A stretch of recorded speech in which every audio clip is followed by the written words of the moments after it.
Welcome back to the shipyard. Today, we're taking a look at Assimilation Target Prime.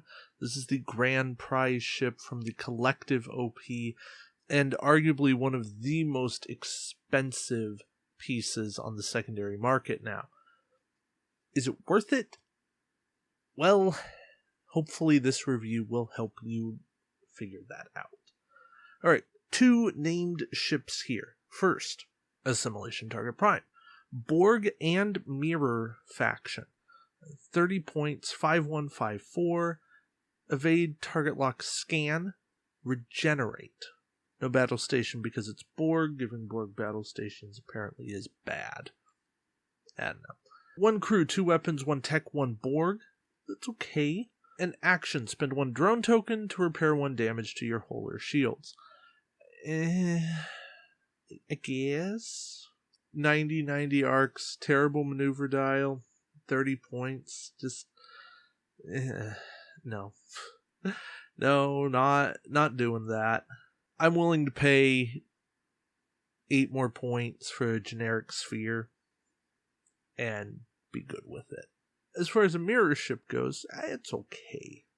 It's Galaxy class. They have limitations, but it's 5 attack die Galaxy class, so you're not going to use the named ability ever, because spending a drone to regenerate, to repair, just isn't worthwhile. It's too much of an action sink. But hey, the generic version of the ATP is 28 points, you lose a shield, you lose a weapon slot. That's not bad. Getting a Borg slot for 28 points with full ability to put whatever you want on it, it's pretty good. I think you're better off putting that on the assimilated ships, the assimilated Brel or Galler class, or even the Dideridex. But yeah, so the closest comparison this has is to the assimilated Dideridex, and I would rather run that just because of the points. Now, granted, that does go up to 34 named, 32 generic, but I think it's worth paying 2 more points for 2 more durability, or rather 1 more durability and 1 more evade die, and it's got a better slot layout, plus a much better maneuver dial. But that's not the only named ship we get. We do get a Mirror Universe Enterprise D, and some people say this is the Future Enterprise, this is the All Good Things Enterprise. I don't know that I fully buy that. I think this is a Reflections or a Parallels Enterprise D from when Worf has all of the split enterprises. Anyways, 5153, 28 points. Evade, target lock, scan, battle station, 2 crew, 3 weapons, no tech, and that no tech bugs me. Is what it is. 3 weapons. It has no business with 3 weapons. It should be 3 crew, 2 weapons if you were going to go this route. Named ability. During the roll attack dice step of the combat phase, you may disable one of your active shields to gain +1 attack die. I actually really like the named ability here. Only having 3 shields does hurt this ship, and thus you're not going to use the named ability a lot. But if you're in a position where no one's going to shoot at you, this is a fantastic named ability. Mirror has enough redirection effects, Bashir, Rebellion, and so on, that you can make stuff work. Now, you put those effects on other ships, but there's some play there. The Enterprise D is not the top-line ship of the Mirror Universe, but it's a playable ship. The generic, of course, loses the shield. It loses a crew slot, so it goes 1 crew, triple weapon, which is just adding insult to injury. It should be double crew, double weapon, not triple weapon. There is no reason to keep triple weapon on this thing. Yeah, don't run that, ever. The captain is William T. Riker. He was my top mirror captain, so of course he's really, really good. Each time you perform battle station, evade, target lock, you place 1 additional token of that type on Riker, and then during a future activation phase, you can spend 1 token that's on Riker to perform the corresponding action as a free action. Riker doesn't generate himself. That would be an infinite combo. But he's a really good effect. He's a cheaper Picard. He's a cheaper Ducat. He's a little more flexible than Ducat. He's not as flexible as Picard 9. You have to weigh the pros and cons. He's great in faction. It's a choice you have to make. There are substitutions you can make if you don't want to chase the pack down for Riker. It's out there. I really like him. For more of my thoughts on him, go watch my top 10 Mirror Universe captains. Alright, upgrades. We have Worf, 4-point, Mirror Unique. If you inflict at least 1 damage, normal or crit, to an enemy ship during the deal damage step of the combat phase, you may discard this card to inflict 1 additional normal damage to that ship. This is actually a decent effect because it happens last. It is after you inflict damage. It's after compare results, or during compare results. It's after they use interphase generator. Because they'll say, oh no, I'm only taking 1 damage, and Worf says, fine, I dealt 1 damage to you. Now I'm doing 1 more.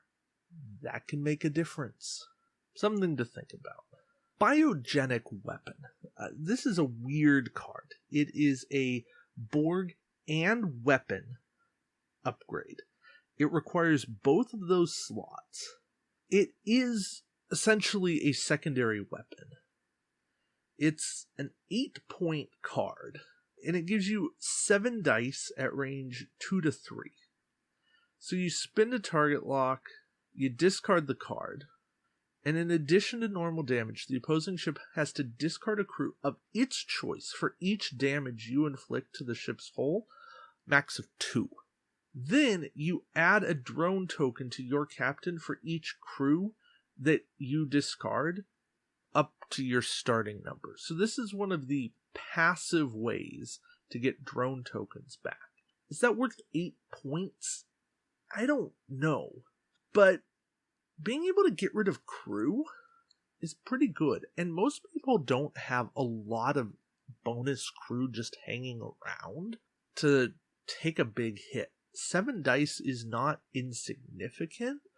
And on something like the Assimilated Galler that actually does have a weapon and a Borg slot, this isn't bad, especially from a 180 arc.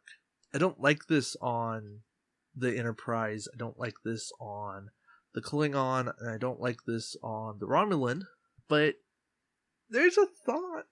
It's got a potential place. There's quantum torpedoes here. They're pretty standard quantum torpedoes, so we're not going to talk about them. Then we get an interesting weapon. Fire all weapons. 7 points base for 5 attack at range 2 to 3. You spin a target lock, disable the card. You can fire this weapon from your forward or rear firing arcs. That's always nice. And then you may immediately make 1 additional attack with your primary weapon at a different enemy ship, if possible. So that's got to be in your forward firing arc. But here's the trick. It costs +5 for any ship other than a Galaxy, an Intrepid, or a Sovereign. It's a weapon system. That side of it makes sense. But we only have a Mirror Galaxy. There is no Mirror Intrepid. There is no Mirror Sovereign. So we run into similar things that we ran into with the Terex, which is, hey, cool, you can run this card on these ship classes, but you gotta pay a faction penalty to do it. And for a 7-cost card, it's just overpriced. It doesn't really work, and that's the problem here. Next up, we have Regeneration Sequencers. This is a really cool card. Whenever one of your upgrades is discarded, repair 1 damage to your hull, or you may discard this card and spend a drone token to repair up to 2 damage to your hull. So those are separate effects. That's not whenever one of your upgrades is discarded, discard this card, spend a drone token to repair up to 2 damage to your hull. That's you can choose to just discard the card, spend a drone, 2 damage back. It's the passive effect.